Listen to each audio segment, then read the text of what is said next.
এই এত মোটা মোটা ফুল দিয়ে আমার চোখ ফুলিয়ে দিয়েছে।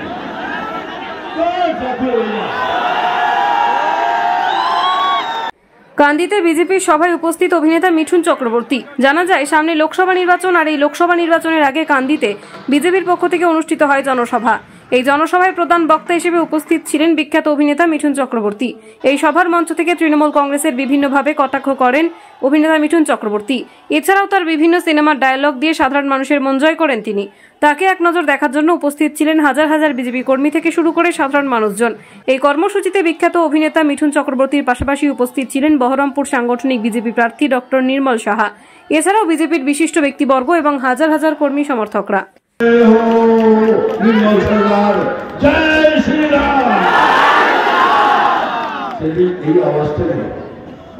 আমি কোথাও গিয়ে বক্তৃতা দিই না, যেটা আমার মনে হয় সত্যি।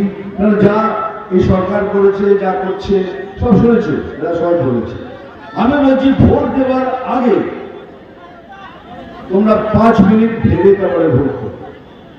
আমি এখানে আমার অনেক মুসলমান ভাই বোন আছে, আমি তাদের দিকে তাকিয়ে বলছি, এই সিএএ মিথ্যে প্রচার করা হচ্ছে, আমি তার জিম্মা রইলাম। মিথ্যে প্রচার হচ্ছে। সিএএ হলো আপনার নাগরিক হবার আইন। সিএএ নাগরিকত্ব কেড়ে নেবার আইন নয়।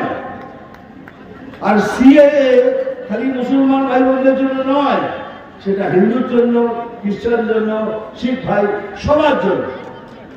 যদি আপনাকে বলে আপনি চলে যান, তাহলে আমাকেও কাল বলতে পারে চলে যান, কিন্তু পারবেন না, কারণ আপনারা অলরেডি এই দেশের নাগরিক।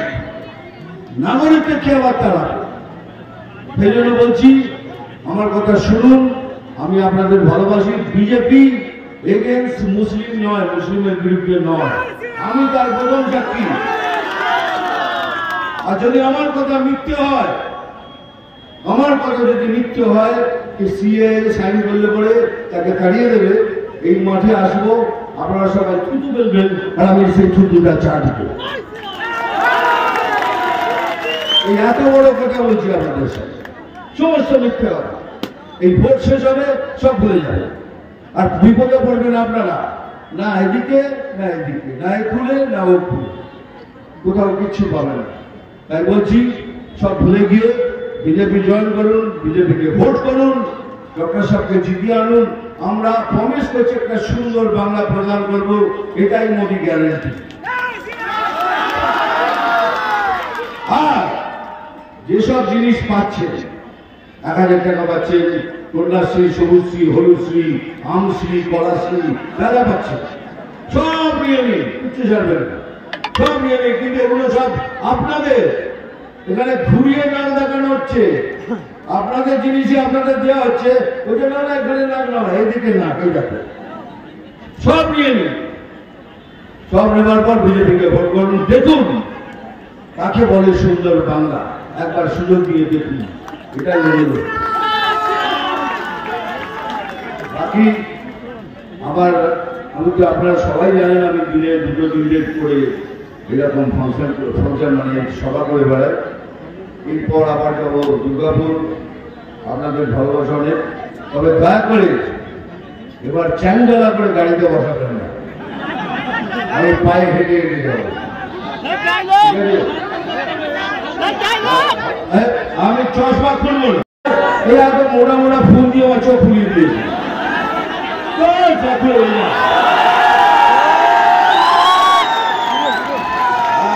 আমি জানি কেন খুললাম, বলো চশমাটা কেন খুললাম?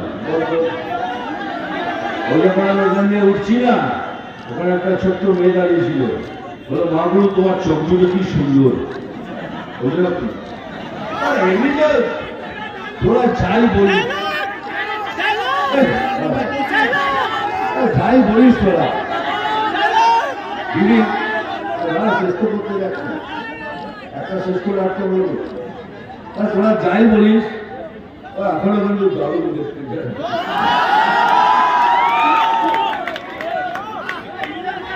এই মালাটা যে দিয়েছেন তাকে আমার তরফ থেকে ধন্যবাদ। এটাও যে দিয়েছেন এটা আমার তরফ থেকে ধন্যবাদ। এটাও যে দিয়েছেন তাকেও আমার তরফ থেকে ধন্যবাদ। আর এটাও ধন্যবাদ। হ্যাঁ, ডায়লগ বলতে হবে। আমি জানি কি হয়েছে, আমি লাস্ট টাইমে ওই সাপের ডায়লগটা বলেছিলাম, বলাতে আমার ওপর কেস করে দিয়েছিল এই সরকার। ওদের নাকি এই ডায়লগ বলে আমি নাকি হিংসা বাড়াচ্ছি। একটা ফিল্মের ডায়লগে কোনো হিংসা হয়? তিনি কেস করেছে। ঠিক আছে, কেস করেছেন তো, ডায়লগটা আমি বলবো, ঘুরিয়ে বলবো, আমি সেরকম খেলবো কি, তাই তো? আমি বেলে পড়াও নই, কি হাসছে, কে ওই ফেলে হাসছে। আমি চোর ধরা নই, বেলে পড়াও নই, আমি সেই সাপ যে গর্ত থেকে ছোট ছোট ইঁদুর ধরছি। হ্যাঁ, মারবো এখানে, মারবো এখানে, এটাকে ঘুরিয়ে তারা চিমটি কাটবো এখানে, আর লাল বৃত্তের জলনালে এখানে সেখানে সেখানে।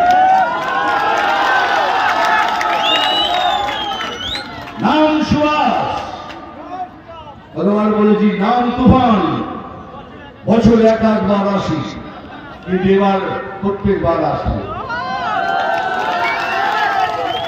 এই তোমাদের মতো ভাই বোনদের সাথে দেখা দিই। আর একটা শোন, আমি খবর দেখি না, খবর পড়ি না, খবর তৈরি করি। সবাই ভালো থাকবেন, আরো ভালো লাগবে। বলো জয় শ্রীরাম, বন্দে মাতরম। Thank you very much.